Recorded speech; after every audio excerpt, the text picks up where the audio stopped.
Okay, do you ever get to the point in life at the end of the week when you're like, man, I don't have any clothes because all of my clothes are in the laundry? Well, that happens all the time at my house, especially since we've had my little girl. So, I need your guys' help with my laundry because she has added so much laundry that I don't know where to keep all of it. As of right now, we've got these.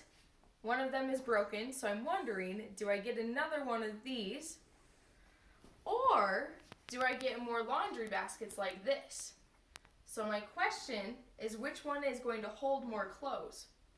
And then my other question is, I want to be able to cover these up because this isn't a cute color and doesn't match my house. And I don't want to be able to see my laundry if I use one of the laundry baskets. So I want to cover the outside of them. So, can you guys help me out?